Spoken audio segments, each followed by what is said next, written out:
യേശയ്യായുടെ പുസ്തകത്തിൽ നിന്നുള്ള വായന 45-ാം അധ്യായം 1 മുതൽ 25 വരെയുള്ള തിരുവചനങ്ങൾ. സൈറസിനെ നിയോഗിക്കുന്നു. രാജ്യങ്ങൾ കീഴടക്കുന്നതിനും രാജാക്കന്മാരുടെ അരപ്പട്ടുകൾ അഴിക്കുന്നതിനും നഗര കവാടങ്ങൾ അടയ്ക്കപ്പെടാതെ തുറന്നിടുന്നതിനും വേണ്ടി ആരുടെ വലത്ത് കൈ താൻ ആഗ്രഹിച്ചിരിക്കുന്നുവോ തൻ്റെ അഭിഷിക്തനായ ആ സൈറസിനോട് കർത്താവ് അരുളി ചെയ്യുന്നു: ഞാൻ നിനക്ക് മുൻപേ പോയി മലകൾ നിരപ്പാക്കുകയും പിച്ചളവാതിലുകൾ തകർക്കുകയും ഇരുമ്പോടാമ്പലുകൾ ഒടിക്കുകയും ചെയ്യും. നിന്നെ പേര് ചൊല്ലി വിളിക്കുന്ന ഇസ്രായേലിന്റെ കർത്താവായ ദൈവം ഞാനാണെന്ന് നീ അറിയേണ്ടതിന് അന്ധകാരത്തിലെ നിധികളും രഹസ്യധനശേഖരവും ഞാൻ നിനക്ക് തരും. എൻ്റെ ദാസനായ യാക്കോബിനും ഞാൻ തിരഞ്ഞെടുത്ത ഇസ്രായേലിനും വേണ്ടി ഞാൻ നിന്നെ പേര് ചൊല്ലി വിളിക്കുന്നു. നീ എന്നെ അറിയുന്നില്ലെങ്കിലും ഞാൻ നിന്നെ നിന്റെ പൃഥുനാമത്തിലും വിളിക്കുന്നു. ഞാനല്ലാതെ മറ്റൊരു കർത്താവില്ല, ഞാനല്ലാതെ മറ്റൊരു ദൈവമില്ല. നീ എന്നെ അറിയുന്നില്ലെങ്കിലും ഞാൻ നിന്റെ അരമുറുക്കും. കിഴക്കും പടിഞ്ഞാറുമുള്ള എല്ലാവരും ഞാനാണ് കർത്താവ്, ഞാനല്ലാതെ മറ്റൊരുവനില്ല എന്ന് അറിയുന്നതിനും വേണ്ടി തന്നെ. ഞാൻ പ്രകാശം ഉണ്ടാക്കി, ഞാൻ അന്ധകാരം സൃഷ്ടിച്ചു, ഞാൻ സുഖദുഃഖങ്ങൾ നൽകുന്നു.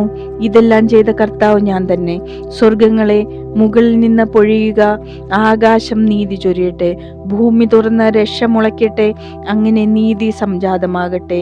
കർത്താവായ ഞാനാണ് ഇത് സൃഷ്ടിച്ചത്, കർത്താവ് ലോകനിയന്താവ്. ഒരുവൻ കുശവന്റെ കയ്യിലെ മൺപാത്രം മാത്രമായിരിക്കെ തൻ്റെ സൃഷ്ടാവിനെ എതിർത്താൽ അവന് ഹാ കഷ്ടം. കളിമണ്ണ് തന്നെ മെനയുന്നവനോട് നീ എന്താണ് ഉണ്ടാക്കുന്നതെന്നോ നീ ഉണ്ടാക്കിയതിന് കൈപ്പിടിയുണ്ടോ എന്നോ ചോദിക്കുമോ? പിതാവിനോട് എന്താണ് നീ ജനിപ്പിക്കുന്നത് എന്നും മാതാവിനോട് എന്താണ് നീ പ്രസവിക്കുന്നത് എന്നും ചോദിക്കുന്നവന് ഹാ ദുരിതം. ഇസ്രായേലിന്റെ പരിശുദ്ധനും സൃഷ്ടാവുമായ കർത്താവ് അരുളി ചെയ്യുന്നു: എൻ്റെ മക്കളെ പറ്റിയോ എൻ്റെ സൃഷ്ടികളെ പറ്റിയോ എന്നെ ചോദ്യം ചെയ്യാമോ? ഞാൻ ഭൂമിയുണ്ടാക്കി അതിൽ മനുഷ്യനെ സൃഷ്ടിച്ചു. എൻ്റെ കരങ്ങളാണ് ആകാശത്തെ വിരിച്ചത്.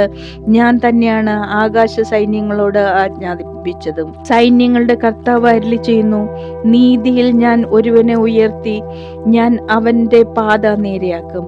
പ്രതിഫലത്തിനോ സമ്മാനത്തിനോ വേണ്ടിയല്ലാതെ അവൻ എൻ്റെ നഗരം പണിയുകയും എൻ്റെ വിപ്രവാസികളെ സ്വതന്ത്രരാക്കുകയും ചെയ്യും.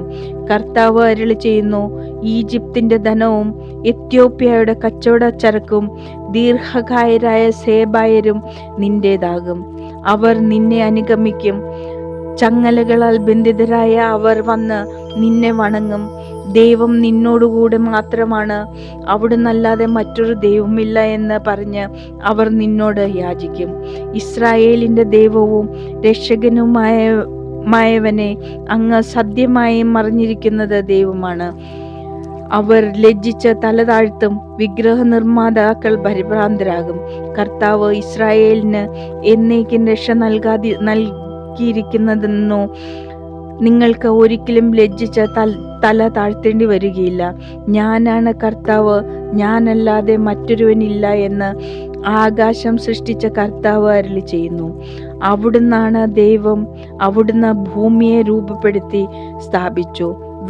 വ്യർത്ഥമായിട്ടല്ല, അധിവാസയോഗ്യമായി തന്നെ അവിടുന്ന് അത് സൃഷ്ടിച്ചു. അന്ധകാരം നിറഞ്ഞിടത്തു വച്ച് രഹസ്യമായല്ല ഞാൻ സംസാരിച്ചത്.